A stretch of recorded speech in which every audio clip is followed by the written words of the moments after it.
pada kali ini kita akan membahas terkait dengan bagaimana caranya membuat atau menganalisis tabulasi silang atau cross tab dan cara membacanya. Nah, di sini kita sudah mempunyai data terkait dengan variabel pengetahuan dan perilaku.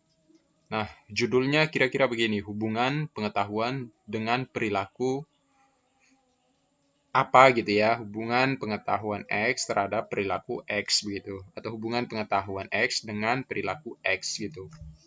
Nah, di sini saya sudah mempunyai data pengetahuan hasil dari kuesioner, kemudian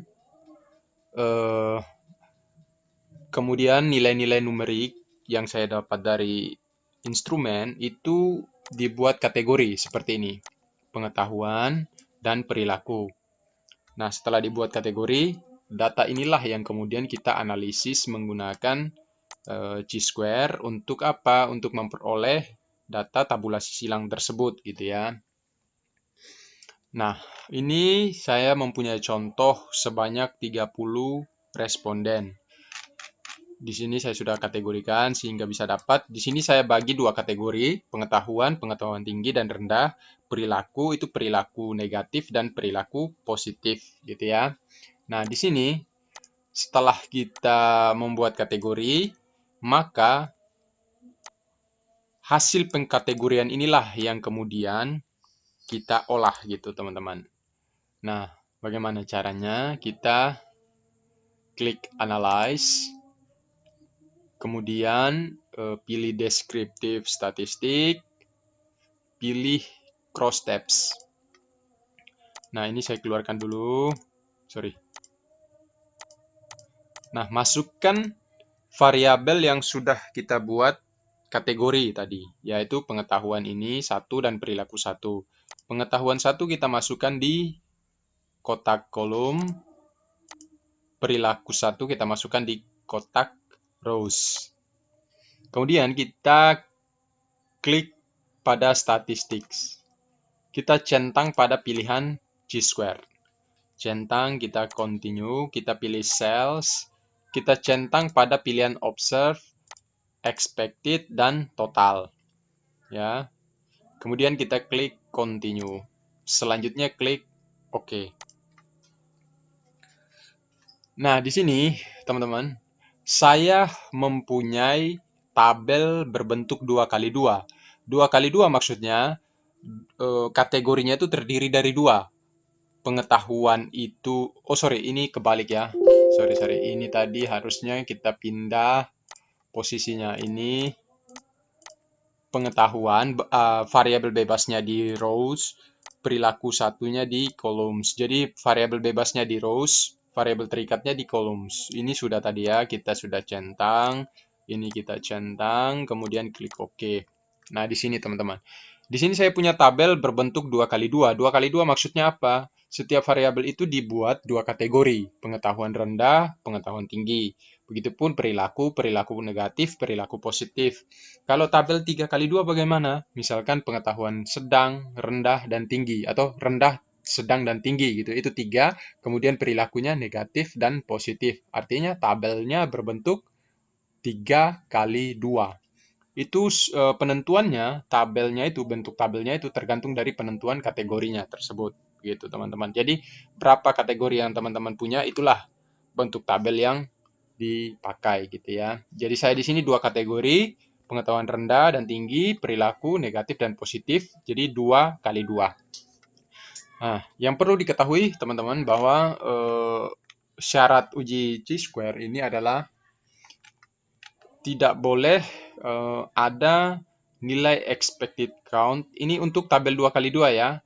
Tidak boleh ada nilai, tidak boleh ada satu sel pun nilai expected count yang di bawah 5. Ya, tidak boleh ada satu sel pun nilai expected count, ini nilai expected count-nya ini di bawah 5. Kalau ada dengan posisi tabel 2x2, maka bukan chi-square yang kita pakai, tetapi Fisher exact. Teman-teman, Fisher exact. Nah, kita lihat apakah di sini ada sel di bawah 5. Kita lihat di sini keterangannya, 0 cells. have expected count less than 5. Ya. Jadi tidak ada sel yang nilai expected count-nya itu di bawah 5. Jadi kita menggunakan nanti hasil ini, persen chi-square. Nah, sekarang kita ingin membaca hasil dari tabulasi silang. Bagaimana caranya? Misalkan di sini, ini pengetahuan rendah, pengetahuan rendah dan tinggi, perilaku negatif dan positif. Jadi kita lihat, pengetahuan rendah dengan perilaku negatif itu ada sebanyak 11 orang. Ya. Jadi pengetahuan rendah dengan perilaku negatif itu ada 11 orang. Pengetahuan rendah tetapi dengan perilaku positif itu ada 2 orang. Jadi total untuk pengetahuan rendah, negatif, dan positif itu ada 13 orang. Ya gitu teman-teman.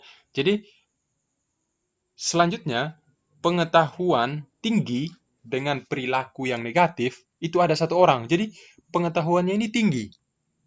Namun dia masih memiliki perilaku negatif. Itu ada 1 orang yang begitu. Tetapi lebih banyak yang pengetahuan tinggi dengan perilaku yang positif. Artinya hubungannya ini kan positif. Gitu. Dia pengetahuannya tinggi, lalu perilakunya juga diikuti oleh perilaku yang positif. Itu ada 16 orang. Kalau pengetahuan yang tinggi namun perilakunya negatif, itu kan hubungannya negatif. Jadi tidak diikuti dengan pengetahuan yang tinggi. Karena perilakunya justru negatif, begitu ya. Itu ada 1 orang. Kemudian pengetahuan tinggi dengan perilaku positif itu sebanyak 16 orang. Jadi totalnya adalah 17 orang. Persentasenya berapa? Ini tinggal kita lihat di sini. Oh, ternyata pengetahuan rendah dengan perilaku negatif itu ada 11 orang, persentasenya itu sebesar 36,7%. 11 dibagi dengan total responden. 30 ini ya teman-teman. 11 dibagi 30 dapat 36,7%. Begitu. Begitupun ini, pengetahuan rendah dengan perilaku yang positif, ini kan tidak searah juga. Dia memiliki pengetahuan rendah, tapi dia mempunyai perilaku yang positif. Itu ada 2 orang. Persentasenya berapa? 6,7%. Gitu ya.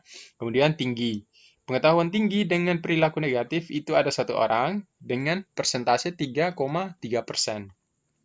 Pengetahuan tinggi dengan perilaku positif itu ada 16 orang dengan jumlah persentase sebesar 53,3%. Ya. Jadi total untuk pengetahuan tinggi dengan perilaku negatif positif itu sebanyak 17 orang dengan persentase 56,7%. Sementara untuk pengetahuan rendah dengan perilaku negatif dan positif itu ada 13 orang dengan persentase sebesar 43,3%. Begitu teman-teman. Jadi totalnya untuk perilaku negatif itu ada 12 ya. Ada 12 untuk perilaku, maksudnya pengetahuan rendah dan perilaku negatif, terus pengetahuan tinggi dengan perilaku negatif itu ada 12 orang totalnya. Kemudian pengetahuan rendah dengan perilaku positif, pengetahuan tinggi dengan perilaku positif itu ada 18 orang. Gitu ya, totalnya ada 30. Ya. Persentasenya berapa? Ada 40%. Ada 60%, totalnya 100% secara keseluruhan. Jadi total dari pengetahuan rendah dengan perilaku negatif dan juga pengetahuan tinggi dan perilaku negatif itu totalnya ada 12 dengan persentase 40%. Pengetahuan rendah dengan perilaku positif ada 2 orang. Kemudian pengetahuan tinggi dengan perilaku positif itu ada 16 orang, totalnya 18 orang. Kemudian persentasenya 60%. Gitu teman-teman. Jadi cara membaca tabel atau tabulasi silang itu seperti itu. Nah, bagaimana cara kita melihat hubungan keduanya? Kita lihat masuk pada persen chi-square. Nah, dengan tabel yang 2x2 seperti ini, syaratnya adalah tidak boleh, ya, tabel 2x2, ini khusus tabel 2x2. Tidak boleh ada satu sel pun yang nilai expected count-nya ini di bawah 5. Kita lihat di sini tidak ada, dengan keterangan di bawah sini, 0 cells. Kalau bentuk tabelnya 2x2, namun ada nilai expected count-nya di bawah 5, itu tidak boleh lebih dari 20%.